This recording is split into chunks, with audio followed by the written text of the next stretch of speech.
Le hemos llamado, le hemos puesto el título de Update. La idea es nosotros poder hacer un update del proyecto de nuestra iglesia, de nuestro plan de desarrollo como iglesia. Y hemos tratado de tocar los sermones de enero, van a ser enfocados en esa ideología, ¿no? Para que nosotros podamos sentar bases para nuestro crecimiento espiritual del año. Esa es la idea, ¿no? Pronto vamos a tener nuestra junta administrativa.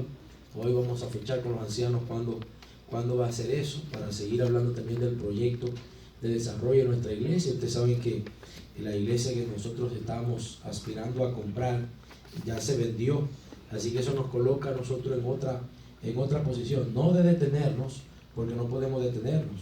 Recuérdense que hay un proyecto, hay un plan, sino de nosotros ahora reevaluar la estrategia y entonces redirigir esa estrategia, ya sea el plan inicial que teníamos o alguna cosa que surja, pero necesitamos reevaluar la estrategia, pero el plan tiene que continuar adelante porque es un plan de desarrollo, ¿no? La idea de hacer un segundo culto es no por amor al arte, o sea, no es para nosotros echarnos más trabajo encima, sino la idea de hacer dos servicios es para nosotros poder satisfacer la necesidad de todos los grupos, ¿no? De un grupo que viene en la mañana, que prácticamente la iglesia en la mañana se llena, el parqueo se llena, y de un grupo que de repente puede venir en la tarde, que trabaja durante la semana, fuerte, duro, que de repente quiere levantarse un poquito más tarde y entonces poder venir y adorar completo. Recuerden que el sábado no lo hace de 9 a 12, sino que el sábado son 24 horas santa y sagrada del Señor y observamos nosotros el sábado. Así que el detalle no está en el ahora, sino el detalle está en el que nosotros podamos adorar al Señor en su día. Por eso nos juntamos nosotros de 1 a 3 aquí en el servicio de la tarde. ¿Cuánto ya le agarraron el ritmo? ¿Cuánto van? Ya le agarraron la onda, ¿no? Todavía a otros le falta agarrarle la onda o ya sí. Se sienten cómodos así, ¿no? Yo me imagino que en el momento que se conjuguen los dos servicios, la idea no es, al menos hasta el 2020, la idea no es abrir otra iglesia, esa no es la idea. O sea, no se confunda, no es que la iglesia de la tarde y la iglesia de la mañana, eso no es la idea, no es la idea, es PV. Solo que PV ofrece dos servicios, uno en la mañana y uno en la tarde. Cuando tengamos nosotros una congregación, un edificio que podamos sentar a todos, la proyección del 2020, que son 400 personas, entonces hacemos un servicio, y ese servicio entonces hay que buscar un punto medio entre los dos horarios, entre las 9 y la 1 hay que buscar un punto medio que se conjuguen ambos servicios, y entonces poder tener nosotros una congregación sana, fuerte, saludable, que pueda seguir creciendo y seguir avanzando, ¿no? Esa es la idea. ¿Estamos? Así que hay que seguir orando por eso, hay que seguir motivados en eso y seguir nosotros enfocándonos, ¿no? Enfocándonos. Esta iglesia de Piví, yo creo que es una iglesia que Dios ha bendecido mucho. Este ha sido un año muy bonito. Ya en la reunión administrativa daremos más detalles, pero fue muy interesante este año. Casi llegamos a los $200,000 días, un poquito nos faltó, pero el año pasado llegamos a 180 algo. Amén. Así que pasamos el año pasado y eso es muy bueno. ¿Cuánto dicen amén? Eso es muy bueno. Así que estamos rogándole al Señor que este año sea un año lleno de esplendor también, que sea un año muy hermoso, muy bueno, y que nosotros podamos también crecer.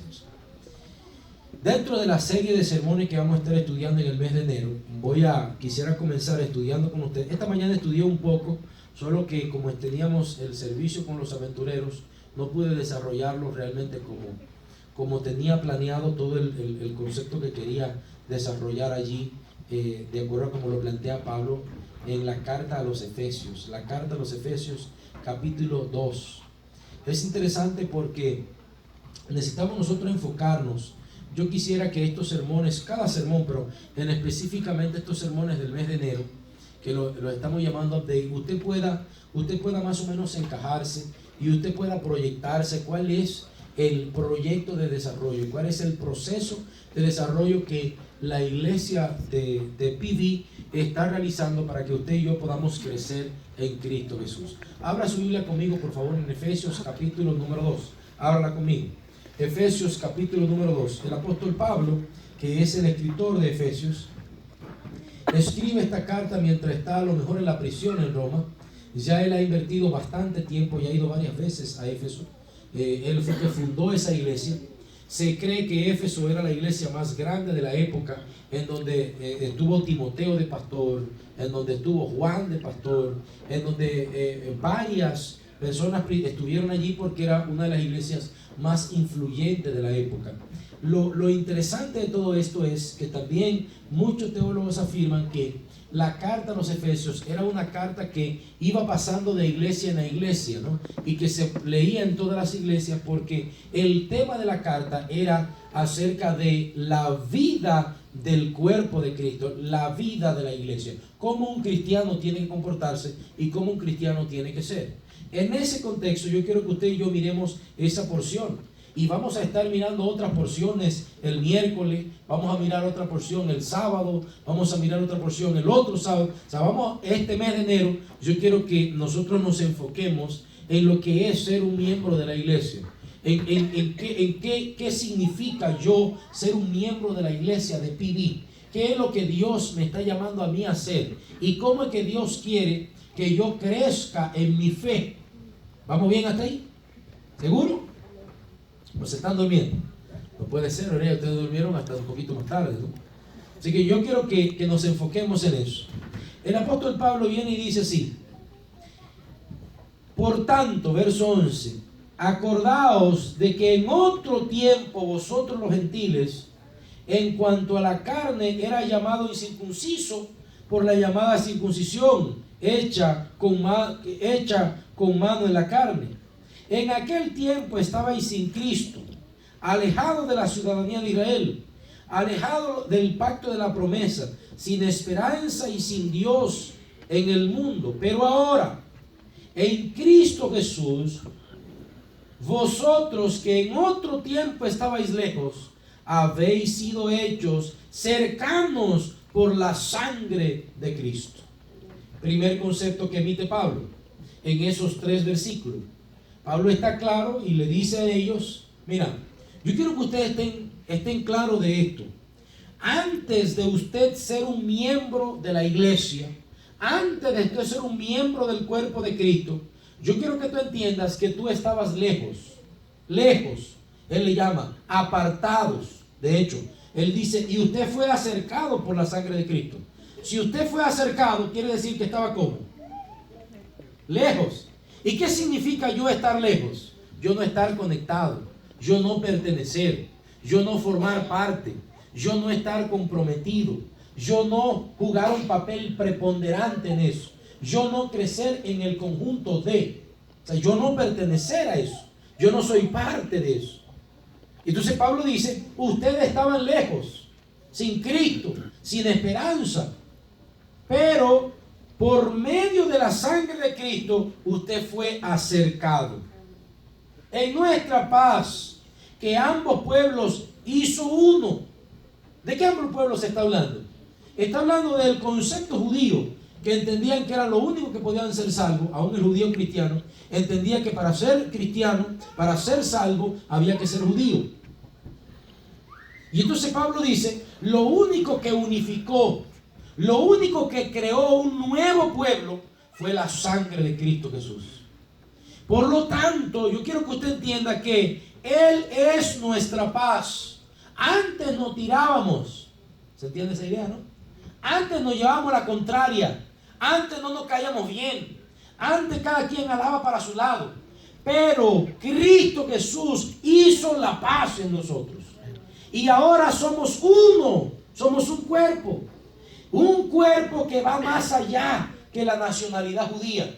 Un cuerpo que va más allá que el gentilismo de ser de Éfeso. Un cuerpo que va más allá de yo nacer siendo judío o de yo circuncidarme. O sea, esto, lo que Cristo ha hecho, va más allá. ¿Por qué? Porque el lazo que nos une es su sangre. Es lo que Pablo está explicando. O sea, Pablo está describiendo en este momento una nacionalidad diferente. Él está describiendo un grupo de personas completamente diferente. No un grupo de personas que son judías porque nacieron en Israel o porque son hijos de Israel, sino él está describiendo ahora un nuevo natalicio, un nuevo gentilicio, perdón. Él está describiendo una nueva persona que no es judío, que no es gentil, sino una persona que ha encontrado paz en Cristo Jesús. Y que a través del grupo, de la sangre de Cristo, ese grupo de personas ahora es llamado diferente. ¿Vamos bien ahí? Y va más allá. Pablo en el versículo número 15 nos habla, aquí hay un versículo de esos versículos que son un poquito utilizados por muchas personas para hablar de la abolición de la ley. Me imagino que algunos de ustedes a lo mejor lo han escuchado. El versículo número 15 dice, aboliendo en su carne. ¿En qué carne? ¿En qué carne? En la carne de Cristo, ¿ok? Aboliendo en su carne las enemistades, la ley de los mandamientos expresados en ordenanza, para crear en sí mismo los dos un solo y nuevo hombre, haciendo la paz, y mediante la cruz reconciliar con Dios a ambos en un solo cuerpo, matando en ella las enemistades. Esto es uno de los textos famosos que utilizan algunos de nuestros hermanos evangélicos, ¿no? Para describir que Cristo abolió la ley, ¿verdad? Porque claramente Pablo dice la ley de los mandamientos expresados en ordenanza.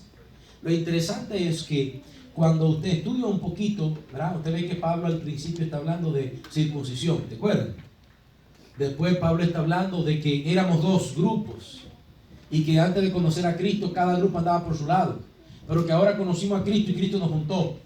Y entonces no solamente quedó de lado la circuncisión y el gentilicio, sino que también queda de lado las leyes en ordenanza. Pero ¿cuáles son las leyes en ordenanza? Mira, resulta que cuando el griego utiliza aquí la ley de los mandamientos expresado en ordenanza, realmente eso es un nominativo, es un título, o sea, es un nombre.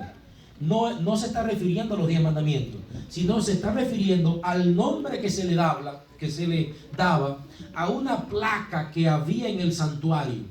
Ustedes recuerdan que el santuario, después de que Salomón lo hizo y después que fue restaurado varias veces, el santuario se le construyó desde el tiempo de Salomón, se le construyó varios atrios. Había un atrio que era el primer atrio, que era un atrio turístico. Ahí es el atrio que la reina de Saba va y ve el templo. Por ejemplo, ¿se acuerdan en el Antiguo Testamento? O sea, hay un atrio que es el primer atrio, que es un atrio donde la gente llega porque se sentía atraído y la gente llegaba y veía. Luego entonces había otro atrio, y ese atrio podían llegar las mujeres y los niños. Hasta ahí. La mujer y los niños judíos.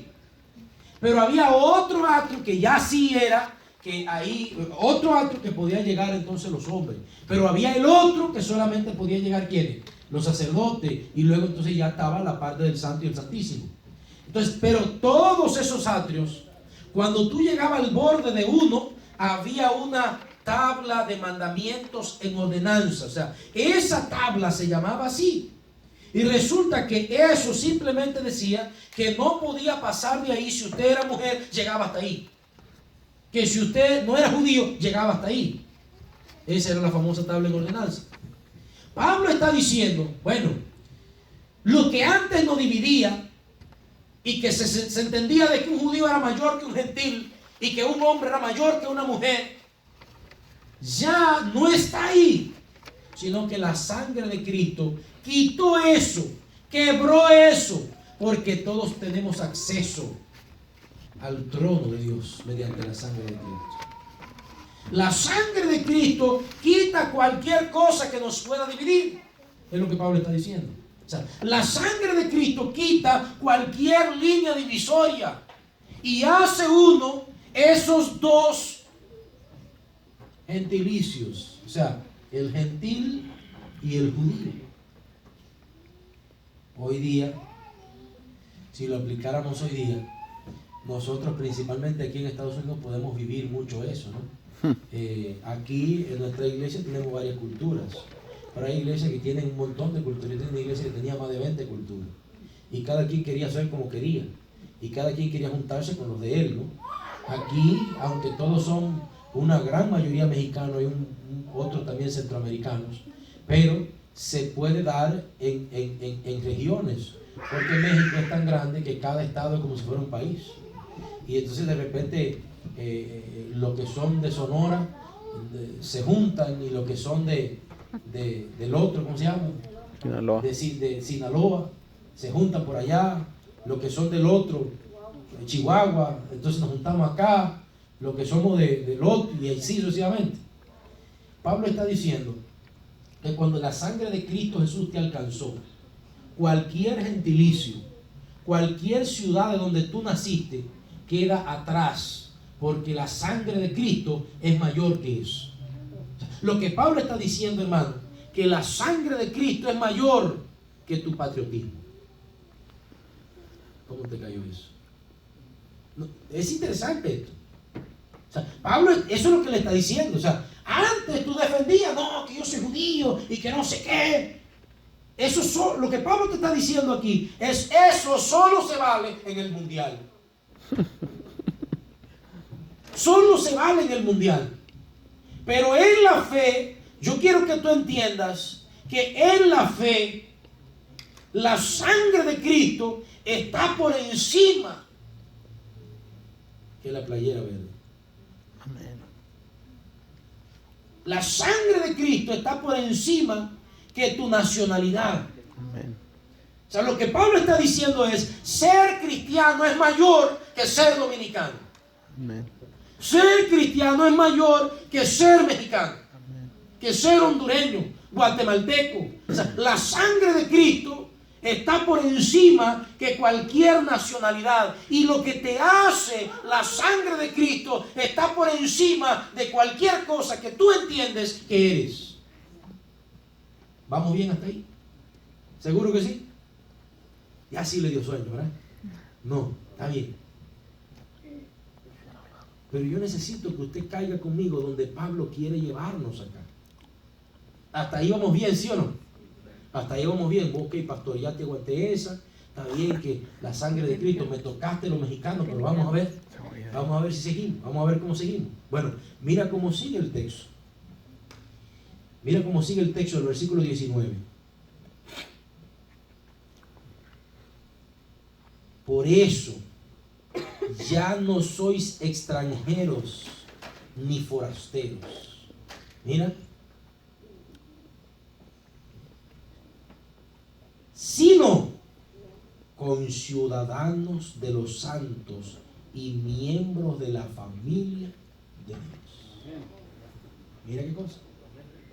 O sea, venimos todos, que si mexicano, que si dominicano, que el hondureño, que el guatemalteco, y gloria a Dios porque aquí en Estados Unidos nosotros tenemos esa diversidad cultural. Y entonces venimos todos de allá, venimos todos con nuestros problemas, venimos todos de un matrimonio quebrado, venimos todos de un pasado tormentoso, venimos todos de angustia vivida, de traiciones vividas, venimos todos de engaño, de una vida arrastrada, de andar perdido, de estar lejos, de vivir sin propósito, sin objetivo. Y entonces Cristo viene y nos recoge a todos y nos junta a todos, y entonces dice: ahora yo lo voy a bañar con mi sangre. Nos baña con su sangre, y como tú y yo tenemos la misma sangre, entonces Cristo viene y te dice: ya ahora tú no eres más como tú te creías que eras. Ya ahora tú no eres un borracho, ya ahora tú no eres un drogadicto. Es más, ya ahora tú no eres solamente un mexicano, y ahora tú no eres solamente un dominicano, sino que ahora tú eres un ciudadano de la patria celestial.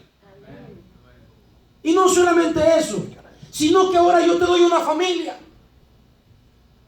Y cuando Cristo dice la familia, Él no se está refiriendo a tu núcleo cercano únicamente, sino que Cristo está diciendo: ahora los que yo he bañado con su sangre, los voy a constituir una familia.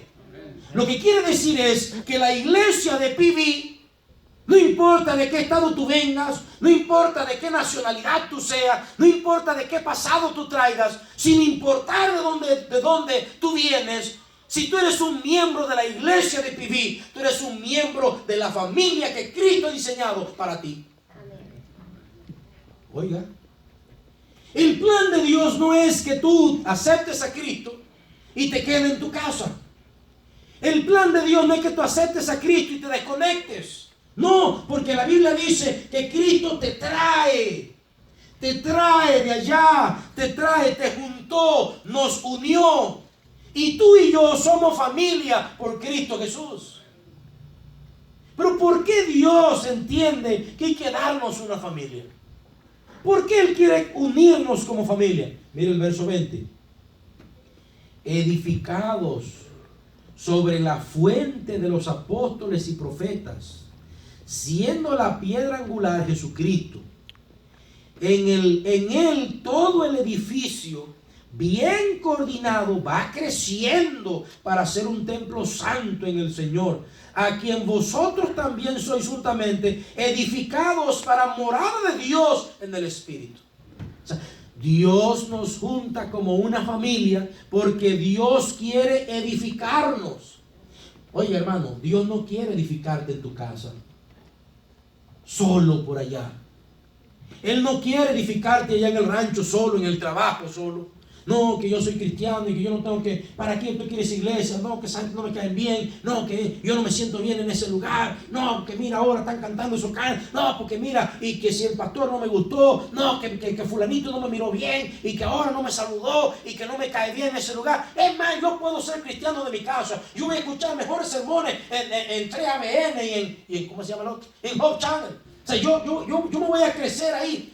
El apóstol Pablo está diciendo que Cristo Jesús te da una familia espiritual para que tú seas edificado en esa familia espiritual. O sea, Dios te da una familia, una iglesia a la que tú perteneces porque Él quiere edificarte ahí. Él no puede edificarte solito por allá. La familia espiritual juega un papel en la edificación. Un papel en el crecimiento espiritual. De hecho, y Pablo hasta dice, bien coordinado, usando como a Cristo la piedra angular. Por eso es que la iglesia tiene que funcionar bien coordinada, velando, ¿por qué? Por el crecimiento de cada miembro de la familia. Ahí como que se durmieron ya. O sea, tú eres miembro de esta familia. Tu familia espiritual se llama Piví. Por lo tanto, tú tienes que crear identidad en esta familia. Tienes que tener una identidad. De hecho, la palabra que se utiliza es la palabra oikoeio, que viene de la raíz oikos, familia, casa. Oikoeios es el nominativo. O sea, miembro de esa familia. No estamos diciendo un amigo de la familia. Estamos diciendo un miembro, o sea, tú eres un tío, un sobrino, tú eres un nieto, pero que vive en el mismo techo. Entonces Cristo está diciendo, cuando yo te salvé, yo te coloqué en una familia espiritual. Hermano, cuando Cristo te salvó y te trajo a esta iglesia, aunque tú viniste de México bautizado, pero llegaste a este pueblo, conociste esta iglesia, Dios quiere que tú crezcas conectado a tu familia espiritual aquí. O sea, tú eres un miembro de la familia. Pero al ser miembro de la familia, no te puedes desconectar. Tú no puedes decir, no, que sí, que yo no voy, que ahora, no te puedes desconectar. Porque si te desconectas, ¿qué va a pasar? Pierdes la identidad. ¿Saben qué? Este año, junto con mi esposa, nos hemos sentado nosotros, tratando de mejorar, y nos hemos sentado literalmente a evaluar cómo lo hemos hecho, en qué podemos mejorar como esposo, como familia, como papá. Y caímos a un problema. El problema que caímos es que nuestras hijas ya están creciendo. Ya tiene una 4 años, va a cumplir 5, y la otra tiene 3, que va a cumplir 4. Y por ahí viene el tercero, que por cierto va a ser varón, ¿verdad? Estoy contento. Entonces, resulta que las niñas, ellas van a la iglesia y a veces no les gustan. Hay iglesias que no les gusta. Y no porque la iglesia sea mala, que no les gusta. Y entonces ellas dicen, es decir, papi, yo quiero ir para la tal, quiero ir para la clase de tal. Mi esposa y yo hemos notado que ellas no están creando identidad, no están perteneciendo. Yo y mi esposa, al darnos cuenta de eso, dijimos, hay que solucionar esto. ¿Por qué?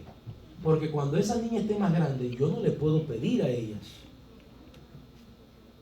no, pero tú tienes una iglesia, quédate. No, porque ellas no han hecho vida eclesiástica en ninguna, no tienen identidad en ninguna. ¿Sí me van a entender? Por lo tanto, mi esposa y yo nos hemos sentado, hay que evaluar esto. Yo sé que a los hermanos de iglesia les gusta que la familia pastoral es como una especie de mueble decorativo, ¿sabes?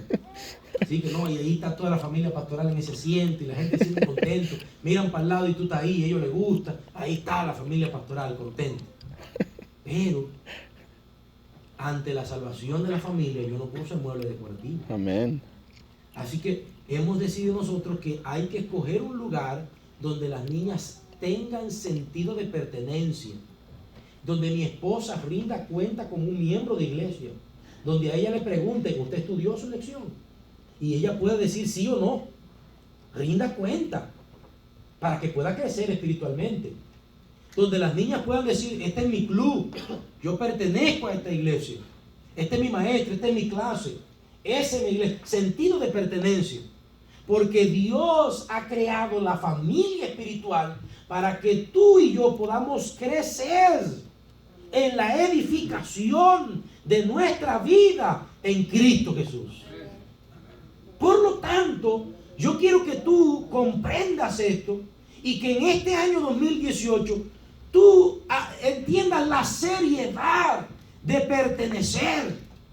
La iglesia no es un club, es una ciudadanía en la que tú tienes una responsabilidad. En el club tú no tienes responsabilidad. En el club tú tienes privilegio, tú pagas y recibes. Hay gente que cree que la iglesia es un club, que paga y recibe. Y entonces yo tengo que me den un buen sermón, que me den una buena alabanza, que me den de la iglesia limpia, Eso es un club. La iglesia no es un club, la iglesia es una familia. Amén. En la familia tú no te puedes sentar con los pies para arriba y decirle al Señor, ven, dame. Sí, ya te va a dar la primera vez, la segunda vez te va a dar, pero con el sartén. ¿Sí o no? O sea, una familia. En una familia todos tenemos una responsabilidad. En una familia yo estoy para servir, y mientras yo sirvo, mientras yo me integro, mientras yo me conecto, entonces yo crezco, me edifico y crezco en Cristo Jesús. Yo quiero que tú entiendas la importancia de eso. Tú tienes que tener una identidad clara. Vivir tiene que ser para ti una identidad. Y sí, uno hace estrategias, hace pincito, hace no sé qué, pero tú tienes que estar identificado con tu familia. Tú tienes que ver la importancia de venir aquí cada sábado, de envolverte en las actividades de la familia, porque cada cosa que hace la familia la hace, y la palabra clave es la que usa Pablo aquí cuando él dice, ¿te acuerdan? Cuando él dice en esta palabra aquí, bien coordinado. ¿Qué cosa? Bien coordinado. O sea, cada actividad que se hace, que nos sentamos a trazar un plan estratégico para crear las actividades que conecten al miembro con Dios, uno con otro, y con la comunidad a través de sus dones, cada cosa tiene que ser bien coordinada. Por eso se reúnen los ancianos, por eso se reúne la junta, por eso se reúnen los jóvenes. No puede ser a lo loco. Entonces, bien coordinada, crecer en el fundamento de Cristo. O sea, cuando hay sociedades jóvenes a la una, la idea es que tú vengas para rendir cuenta, para compartir tu crecimiento. Pero hermanos, hay crecimiento espiritual en eso. Tú tienes que rendir cuenta de tu vida espiritual. Tú tienes que crecer junto a tu hermano. Entonces tú vienes el sábado, estudias la escritura, pertenece a un grupo pequeño, tienes que tener sentido de pertenencia. No te puedes desconectar, viene una hora a la iglesia y ya el sábado que viene hasta se te olvida. ¿Por qué? Porque no estás conectado. Pero tienes que conectarte bien coordinado. La iglesia no puede tener 20,000 actividades que te arrope y que tú no puedas respirar. No, bien coordinado. O sea, la iglesia de PD tiene 2 servicios. ¿Para qué? Para que en el que tú desees, que te sientas cómodo, tú puedas venir y crecer. Si te satisface de 9 a 11:30, 9 a 11:30.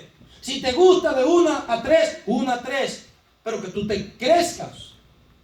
Hay un culto los miércoles, Oasis, donde conectamos a mediados de la semana con el que sale temprano del trabajo, con el que aquí estamos estudiando la Biblia. Hay un espacio para los grupos pequeños los viernes o el día de la semana que tú te pongas de acuerdo. Cuando tú te conectas con tu grupo, tú comienzas a vivir experiencias con ese grupo, creas identidad. Pero si tú no te conectas y nada más viene el sábado 1 hora, hermano, se te va a hacer fácil enfriarte. Cuando viene la tempestad del enemigo, cuando el enemigo viene y te ataca y te azota, cuando el enemigo viene y te manda la prueba, ¡puf! Y tú te encuentras caído, no hay quien te levante. ¿Por qué? Porque perdiste la conexión.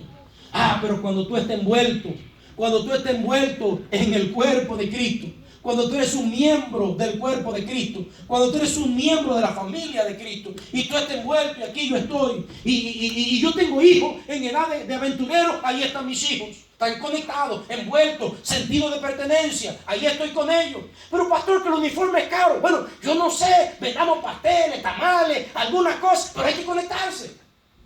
Mis hijos están en edad de conquistadores, ahí estoy, conectado con ellos, con su iglesia, con su club, con su actividad. Los jóvenes en edad conectados con su iglesia, con su actividad. Pero que no me gusta mucho acampar, que se vuelven carpa, colchón no importa, llévate un abanico, llévate un colchón de agua, lo que tú quieras, pero conéctate. ¿Sí me lo entiendes? O sea, tiene que estar envuelto. ¿Por qué? Porque si